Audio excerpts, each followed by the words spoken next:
오늘도 우리 사랑하는 우리 성도들 주 안에서 승리하시기를 축복합니다. 잠시 기도하시고 오늘의 말씀 나누겠습니다. 하나님, 오늘도 귀한 말씀 안에 승리하게 하여 주시고 이 막바지 추위와 또 겨울을 보내며 또 다가올 코로나 이후의 시대를 준비하고 살아가는 건강한 믿음의 백성들 되게 도와주옵소서. 함께 하실 것을 믿사오며 거룩하신 예수님의 이름으로 기도합니다. 아멘.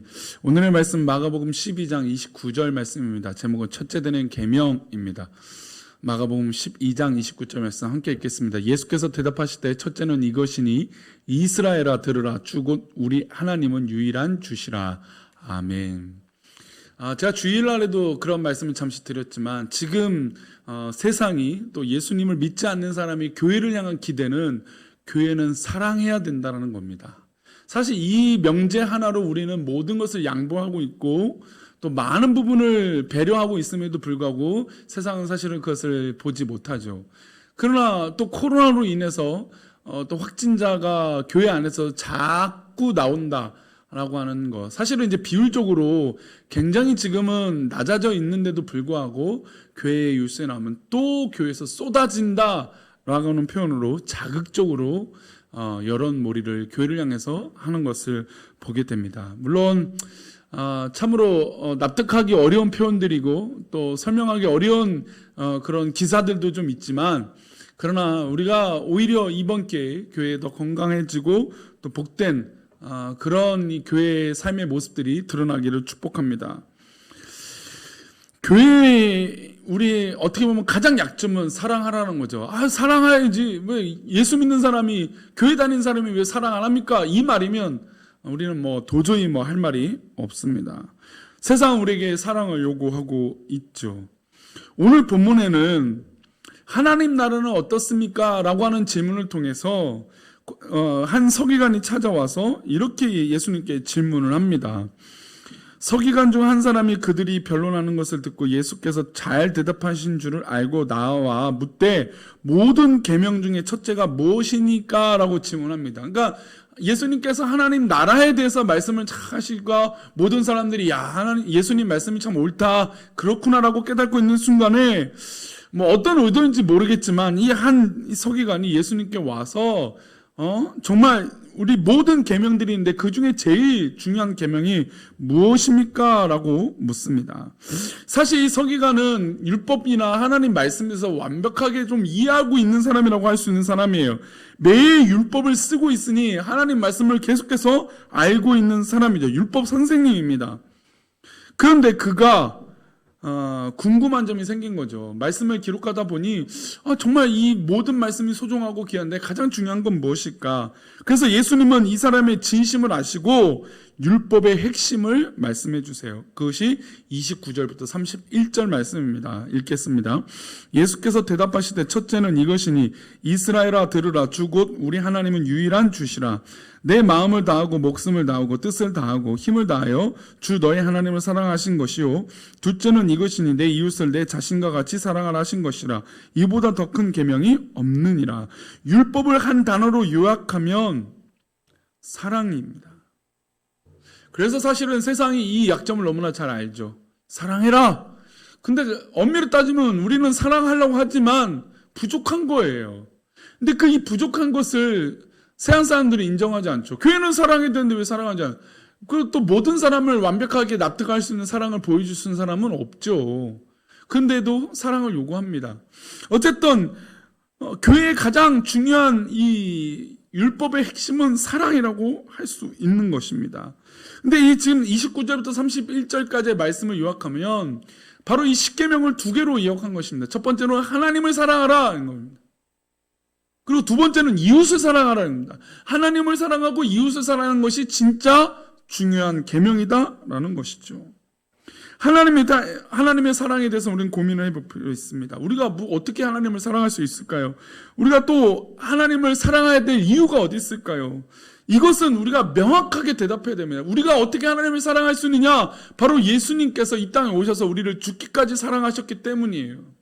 이 하나님의 사랑을 안 사람이 바로 하나님을 사랑할 수 있는 겁니다. 그래서 주님은 오늘 본문에서 하나님을 사랑해야 되는 이유, 우리가 어떤 존재인데 이것이 정말 하나님을 사랑할 수밖에 없느냐에 대한 이유에 대한 비유를 말씀하세요. 어떤 비유이냐면 한 주인이 타국을 가게 됩니다. 타국을 가는데 이 포도원 일꾼들을 불러놉니다. 그리고 그들에게 맡기고 그들에게 그러니까 소출을 요구합니다. 세금을 요구하는 거죠. 그러니까 이득을 갚아라. 그리고 난 해외 타국에 갔다 오겠다. 계약을 맺고 주인이 떠납니다. 근데 시간이 지나서 그 땅 주인이 사람들을 보냅니다. 왜? 포도원 농꾼들이 잘하고 있는지 없는지 보기 위해서죠. 근데 이 포도원 맡은 자들이 그 종들, 그러니까 주인이 보낸 종들을 쫓아냅니다. 보냈습니다. 그리고 심지어 이 종을 죽입니다. 그리고 심지어 주인은 아들을 보냅니다. 그러니까 하나밖에 없는 아들을 또 보내요. 그런데 악한 자들이 이들까지 죽여버려요. 그게 6절부터 8절 말씀이네요. 보겠습니다. 이제 한 사람이 남았으니 곧 그가 사랑하는 아들이라. 한 사람이라고 말씀하죠.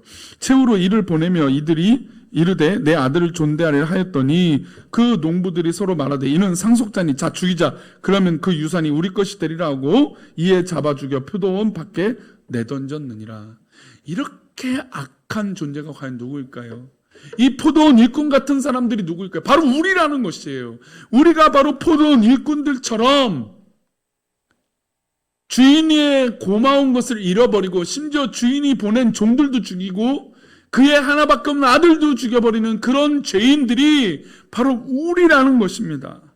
이 사랑을 받은 게 바로 우리예요. 예수님의 사랑을 받은, 하나님의 사랑을 받은 사람들이 바로 우리예요. 그런 이 사랑을 확인하고 받는 사람이 하나님을 사랑하지 않을 수 없는 것입니다. 그래서 우리는 첫째로 하나님을 사랑해야 돼요. 하나님을 사랑하는 것이 그 은혜를 갚는 것이고 또 마땅히 그 사랑을 받은 사람에게 사랑하는 것은 당연한 것입니다.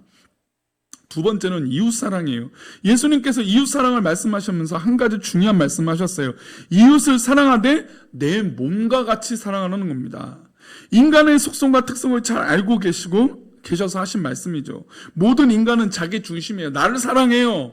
내가 먼저예요. 그런데 이웃을 사랑하는데 예수님은 나를 사랑한 만큼 이웃을 사랑하는 것입니다. 자신을 사랑하지 않는 사람은 아무도 없습니다. 내가 가장 소중해요. 배고프면 나부터 먹어야 돼요. 근데 이웃을 예수님께서 사랑하는데 이웃도 그렇게 여겨야 된다는 겁니다. 우리는 입장을 받고 생각하지 않습니다. 그러나 주님은 입장을 받고 생각하라는 것입니다. 본문 보니까 이런 비유를 또 하세요. 예수님께서 성전에서 말씀하실 때 과부가 돌아서 헌금을 합니다. 과부의 헌금은 2렙돈이었어요. 헌금함에 2렙돈이 들어갑니다. 아마 땡그랑 소리가 났었을지도 모르겠습니다. 모든 사람들은 큰 돈을 들이고 성전에서 자랑할 만한 예물을 드렸는데 이 과부는 2렙돈 달랑이었습니다. 근데 주님은 이렇게 말씀하세요. 43절 44절입니다.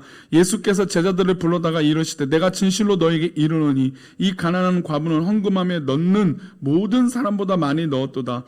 그들은 다 그 풍족한 중에서 넣었거니와 이 과부는 그 가난한 중에서 자기의 모든 소유 곧 생활비 전부를 넣었느니라 하니라. 왜 이 말씀을 이웃사랑 이후에 말씀하셨을까요? 저는 바로 입장을 바꿔 생각하라는 겁니다. 돈이 많은 사람들, 헌금을 많이 하는 사람들 그럴 수도 있어요. 근데 지금 이 과부 2렙돈을 갖고 있는 여인은 생활비 전부를 바쳤다고, 예물을 드렸다고 말씀하고 있어요. 저도 헌금을 합니다. 그러나 생활비 전부를 드린다는 건 굉장히 쉽지 않습니다.